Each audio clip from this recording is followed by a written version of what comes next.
শুভ দুপুর বন্ধুরা, আজকে আমি রান্না করছি হাঁসের ডিমের কষা।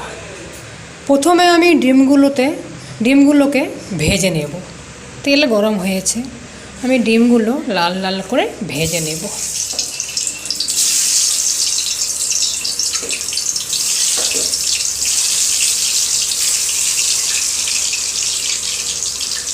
ডিমগুলো ভাজা আমার হয়ে গেছে, এখন আমি একে একে নামিয়ে নেব।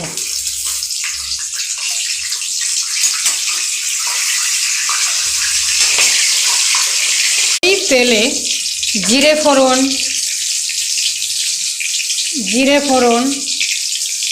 পেঁয়াজ ফোড়ন, শুকনো লঙ্কা, টমেটো কুচি, তেজপাতা এগুলো দিয়ে একটু ভাজা ভাজা করে নেব।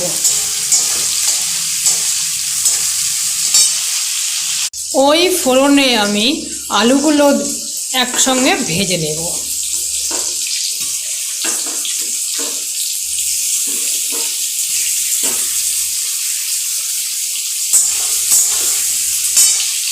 আলুগুলো ভাজা আমার হয়ে গেছে, এখন আমি মশলাটা দিয়ে দেবো। এখানে আছে জিরে বাটা, আদা বাটা, পেঁয়াজ বাটা, নুন, হলুদ, কাশ্মীরি লঙ্কার গুঁড়ো একসঙ্গে গুলিয়ে রেখেছি। এখন আমি এটা দিয়ে ভালো করে কষিয়ে নেব, তখন পর্যন্ত তেল না বেরোচ্ছে, তখন পর্যন্ত আমি কষিয়ে নেব।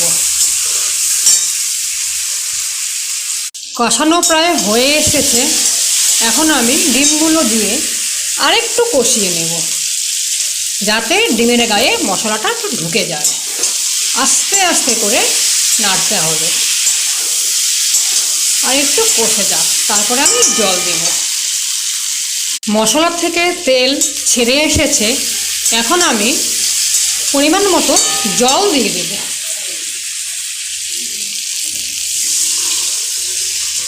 ব্যাস, এখন জলটা একটু ফুটে উঠুক।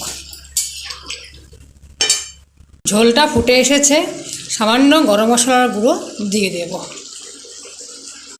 বন্ধুরা, হাঁসের ডিম কষা আমার হয়ে গেছে, এখন আমি গ্যাসটা অফ করে দেব।